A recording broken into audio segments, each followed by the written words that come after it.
Hello, Dr. Volio here from Innovative Pain and Performance. I'm going to show you a quick version of my foam rolling protocol.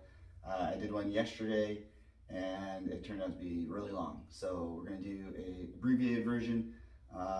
Things to note even on this one is we don't need to foam roll the IT band anymore. We foam roll the muscles around it, so your quads, your hamstrings, and your upper hip.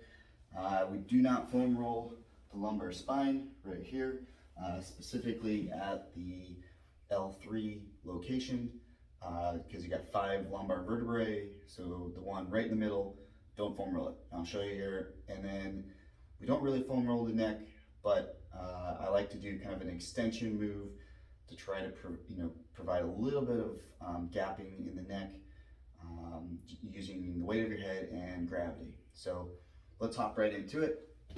I'm avoiding the lumbar spine, and we're going just a little bit above that, so where your mid back meets your upper part of your lower back.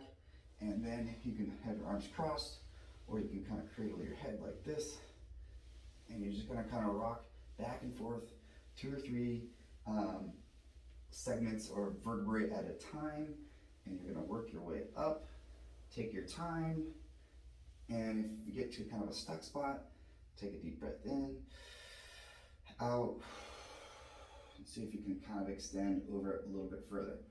Now, as you work your way up, I kind of rest my head or my neck on the foam roller, and I kind of lean over. So I'm trying to create this C curve that we're supposed to have on our neck. Most people do not, because we look forward all the time, so our neck is actually straight when our head's forward. So our head is back, it helps create that curvature that we need and want. So this is to help with that, and then I just put my arms out like this and just kind of feel the stretch. Then I move to getting kind of a little bit of that posterior rotator cuff, your lats, and I work kind of the lateral spinal muscles as well. You can kind of lean all the way over. I'm not on the spine, I'm on the muscle next to the spine, and we find those tender spots. Now yesterday, this was not tender at all. Today it is. Okay, so this is why I use the foam roller. It's kind of like a self-assessment tool. So you can use it to figure out and determine, oh, that's a tender spot. I did not know that was there. So this is a good way to find things that are building up before you actually feel it. So once you get to the right side, then go obviously to the left side, and I just kind of work my way up. Now this side feels pretty good today, except for right here. And then I'm gonna hold that for about 45 seconds to a minute, okay? Trigger point therapy is about compression for about 45 seconds to a minute. We don't need to sit on it for 5-10 minutes, because that's just way too much. You're not gonna get any benefit from that. Now, if you have a really bad spot, yes, you wanna go back to it and work on it, but you don't wanna just sit there, rub. Most of the time, not every time, but most of the time, it's not as effective, okay? And actually can be a hindrance. So once you get the back, then you go into the glutes. At least I do. This is my personal foam rolling protocol, so this is what I do for myself. Feels pretty good today. Go to the hamstring, nothing there. Calves.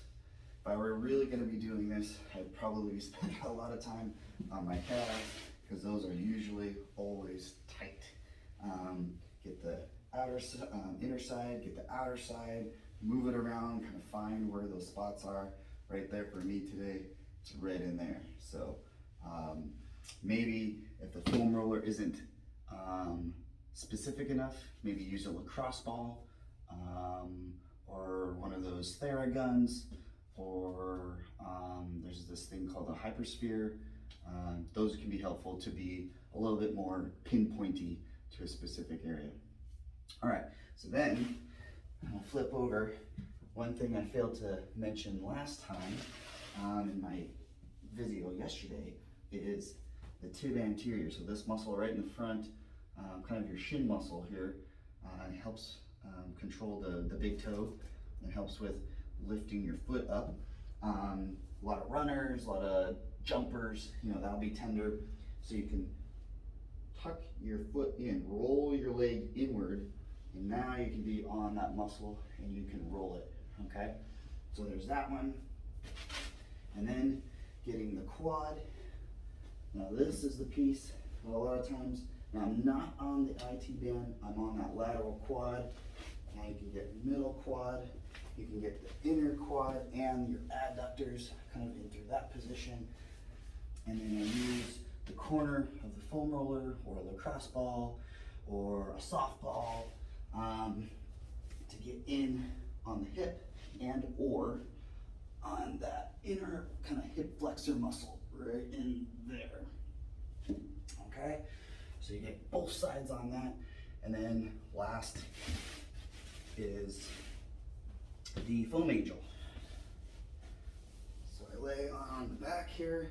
Again, I'm compressing, or tightening the abdominals, I'm squeezing the bum, and then I don't just let my shoulders hang out here.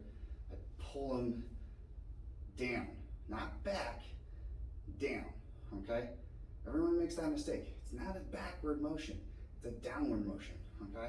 So hand, palm up, and you do it on both sides here, and you go as far up as you can, and when you start feeling that pull, or maybe your back of your hand starting to lift up, just hold and feel that stretch for 20, 30 seconds, maybe a minute. Breathing in, breathing out, and then bring it back down. Still re-squeeze everything. Make sure everything's nice and tight. Okay, so that is my foam rolling protocol that I created for myself. Hopefully that helps you. If you have questions, let me know. But again, keep moving, move often, stay consistent, quality over quantity, and move better.